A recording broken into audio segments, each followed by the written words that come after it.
Hello students, this is Naresh Jain. I welcome you all on behalf of CFC Jaipur.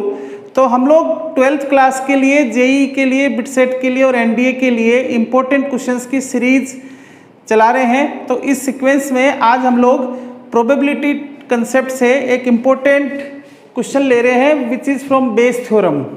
अब ये इसका जो question आता है 12th बोर्ड में भी आता है, इसके अलावा जेई में या बिटसेट में या एनडीए में यदि क्वेश्चन आता है तो इसमें टाइम लगता है। तो इस क्वेश्चन को कैसे हैंडल करना है, कैसे पढ़ के और इंटरप्रेट करना है, क्या गिवन है और क्या फाइंड करना है, तो बेस थ्योरम का जो क्वेश्चन है वो कैसे अटेम्प्ट करना है सबसे सिंपल तरीके से मैं समझाने की कोशिश करूंगा।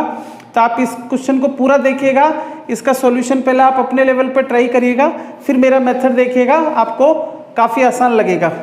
तो क्वेश्चन को पढ़ते हैं।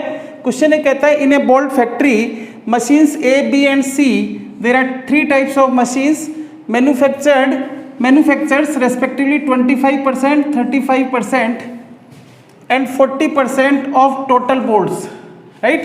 तो ऐसे क्वेश्चन में क्या होता है, सबसे पहले हमें ये देखना पड़ता है इवेंट किसे मानना है, ठीक है ना। Of their output 5, 4 and 2% are respectively defective bolts. This is important, defective bolts मतलब जो भी प्रोडक्शन हो रहा है उसमें से 25% मशीन ए पे बन रहा है, 35% मशीन बी मैन्युफैक्चर कर रही है एंड 40% मशीन सी मैन्युफैक्चर कर रही है। तो आप ऊपर 2 या 3 लाइन छोड़ के यहाँ पे लिख सकते हैं probability of A, probability of B, इस तरह से लिख लें आप जब भी बेस थ्योरम का कोई क्वेश्चन दिखता है आपको, राइट। तो या तो क्वेश्चन लिखा हुआ आएगा, नहीं है तो आपको दिखेगा what is the probability that it is manufactured by machine B if bolt drawn is found to be defective, right. यानी कंडीशन दे रखा है if bolt found to be defective what is the probability that it is manufactured by machine B. तो मैं मान के चल रहा हूँ कंडीशनल प्रोबेबिलिटी आप सबको आती है, तो आपको यहाँ दिया हुआ है प्रोबेबिलिटी कि वो डिफेक्टिव है यदि मशीन ए पे बना है, और प्रोबेबिलिटी ऑफ ए यानी ए किसको मानना है आपको, तो आपको लिखना है क्वेश्चन में यदि सब्जेक्टिव क्वेश्चन लिख रहे हो, let A be the event that bolt is manufactured by machine A. ऐसे ही let B be the event that bolt is manufactured by machine B, C be the event that bolt is manufactured by machine C and D be the event that bolt is defective. Simple बस ही लिखना है। तो probability कि वो defective है यदि machine ए पे बना है तो वो दे रखा 5%, मतलब जो भी मशीन ए पे बना है वो दे रखा है 25%। जो डेटा दिए हुए वो मैंने लिख लिया यहाँ पे, यहाँ आ गया 35%। देखिए आप क्वेश्चन को पढ़िए, यहाँ दिया हुआ 40%, तो मशीन सी पे जो बन रहे हैं टोटल के 40%, मतलब आप ये समझ लीजिए एक बोल्ट बनाने की फैक्ट्री है, वहाँ पे 3 मशीनें लगी हुई है A B and C, right. तो जितने भी टोटल बोल्ट बन रहे हैं तो आप तीनों का सम देख लें 25, 35, 40, तो ये हो गया 60 + 40 100 हो गया। तो टोटल बोल्ट का मशीन ए पे 25% बन रहा है। चाहे दिन भर में यदि 1000 बोल्ट बन रहे हैं तो 250 बोल्ट मशीन ए पे बन रहे हैं, 350 बोल्ट मशीन बी पे बन रहे हैं एंड 400 बोल्ट्स मशीन सी पे बन रही थी। 1000 है तो यदि 10,000 बन रहे हैं एक दिन में तो 2500 मशीन ए पे बन रहे हैं। तो आप समझ गए होंगे, तो हमने परसेंटेज में लिख लिया प्रोबेबिलिटी कि वो डिफेक्टिव है यदि मशीन ए पे बना है तो 5% है, मतलब आउट ऑफ 100 जितने भी बोल्ट बन रहे हैं मशीन ए पे उसमें से 5 डिफेक्टिव है। प्रोबेबिलिटी कि वो डिफेक्टिव है यदि मशीन बी पे बना है ये दिया हुआ है 4%, राइट। तो आप क्वेश्चन की लैंग्वेज समझिए, of their output 5, 4 and 2% are respectively defective. Respectively मतलब उसी ऑर्डर में। प्रोबेबिलिटी कि वो डिफेक्टिव है यदि मशीन सी पे बना है वो दे रखा है 2%। यदि यहाँ तक आपके बात समझ में आ गई तो आई थिंक आपका 50% काम हो गया। जो गिवन है उसको हमने अपनी लैंग्वेज में लिख लिया। Let A be the event की bolt is manufactured by machine A, ऐसे तीनों इवेंट लिख ली and D be the event that bolt is defective. ये डेटा लिख लिया जो गिवन है। अब हमें फाइंड क्या करना है उसको समझते हैं। फाइंड क्या करना है, फाइंड करना है if the bolt drawn is found to be defective, ये कंडीशन है, what is the probability that it is manufactured by machine B. तो अब मैं रब कर रहा हूँ, राइट, ताकि मैं लिख सकूँ। तो अब इस क्वेश्चन को मैं रब कर रहा हूँ, आपने क्वेश्चन नोट कर लिया होगा। तो अपने को निकालना है बोल्ट मशीन बी पे बना है, ठीक है ना।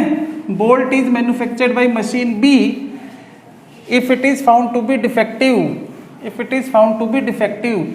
अब हम बेस थ्योरम अप्लाई कर रहे हैं, तो बेस थ्योरम कैसे अप्लाई करते हैं, लेट अस सी, ठीक है। इसको मैं रब कर देता हूं एक बार। तो अब देखिए बेस थ्योरम हम कैसे अप्लाई करेंगे।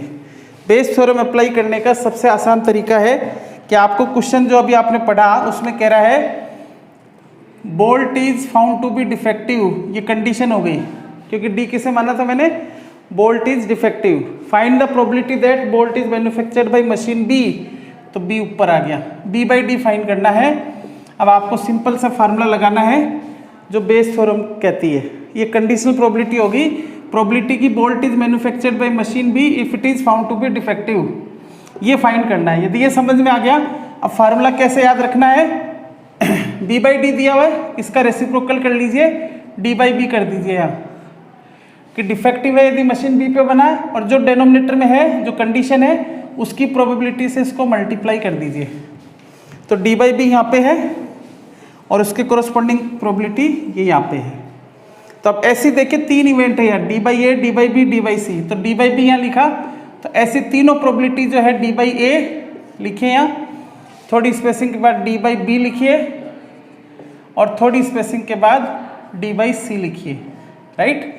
और ये आपका फार्मूला तैयार हो गया, ठीक है। जैसा न्यूमरेटर में किया है कि जो डेनोमिनेटर में बी उसकी प्रोबेबिलिटी से मल्टीप्लाई किया, या डेनोमिनेटर में ए है तो इसकी प्रोबेबिलिटी से मल्टीप्लाई कर दीजिए। डी बाई बी है तो इंटू प्रोबेबिलिटी ऑफ बी कर दीजिए, डी बाई सी है तो इंटू प्रोबेबिलिटी ऑफ सी कर दीजिए। तो इसमें सारा जो है ना, आपको कई बार मीनिंग समझ में नहीं आता है, तो डेटा दिया हुआ क्या है, 3 या 4 जो भी केसेस दे रखे हैं वो इधर लिखिए और उनके कोरस्पॉन्डिंग कंडीशनल प्रोबेबिलिटी इधर लिख दीजिए। फिर उसके बाद जो फाइंड करना है वो जनरली इसका रेसिप्रोकल होगा इनमें से किसी एक का, वो लिख लीजिए। तो यहाँ डी बाई बी दिया हुआ था तो अपने को बी बाई डी फाइंड करना है, तो बी बाई डी फाइंड करना तो इसका रेसिप्रोकल कर दो डी बाई बी, और जो डेनोमिनेटर में आ रहा है उसकी प्रोबेबिलिटी से मल्टीप्लाई कर दो। और जो ऐसी इवेंट है डी बाई बी, तो ऐसी 3 या 4 या 2 जितनी भी इवेंट्स है वो सब आप यहाँ थोड़ी थोड़ी स्पेसिंग पे लिख दो, और जो नीचे है उसी की प्रोबेबिलिटी से मल्टीप्लाई कर दो। ये आपका फार्मूला तैयार हो जाएगा बेस थ्योरम का। अब आपको सिर्फ वैल्यूज पुट करनी है, तो वैल्यूज डी बाई बी दे रखा है 4/100 इंटू 35/100, ये न्यूमरेटर हो गया, divided by D by A 5/100, D by B 4/100 और डी बाई सी 2/100। देखिए यहाँ पे एक चीज़ और क्लियर हो रही है कि सी की जो एफिशिएंसी वो सबसे ज़्यादा है, इसीलिए प्रोडक्शन जो है सी मशीन पे सबसे ज़्यादा हो रहा है। क्यों? क्योंकि इसकी डिफेक्टिव होने के चांसेस बहुत कम है, 2% ही है, जबकि ए के 5% है। तो 5/100 है तो इंटू 25/100, यही तो लिखना है, plus 4/100 into probability of B that is 35/100। हाँ, एक तरीका और है, आप क्रॉस चेक और कर सकते हैं, जो न्यूमरेटर में आ रहा है वो डेनोमिनेटर में एक बार जरूर आएगा। 3 टाइम्स आ रहा है तो एक वही केस रिपीट होगा, 2/100 तो इसकी कोरस्पॉन्डिंग होगी 40/100। अब इसे आप कैलकुलेट कर लें, 100 इंटू 100 एलसीएम आके कैंसिल हो जाएगा, तो न्यूमरेटर में बच गया 4 इंटू 35, डेनोमिनेटर में बच गया 5 into 25 plus 4 into 35 plus 2 into 40, right. 100 into 100 जो एलसीएम लिया कैंसिल हो गया। अब देखिए, अब हम क्या करेंगे, 5 कॉमन ले लेते हैं, 5 कॉमन आके कैंसिल हो जाएगा, तो ऊपर बच गया 4 इंटू 7, डेनोमिनेटर में हो गया 5 into 5 plus 4 into 7 plus 2 into 8 5 जा 40, 5 कॉमन ले लिया मैंने, ठीक है।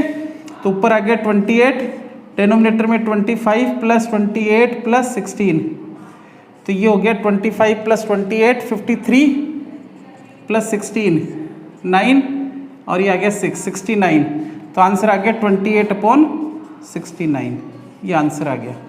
तो क्वेश्चन मैंने रब कर दिया है, आपने पढ़ लिया होगा, क्वेश्चन नोट भी कर लिया होगा।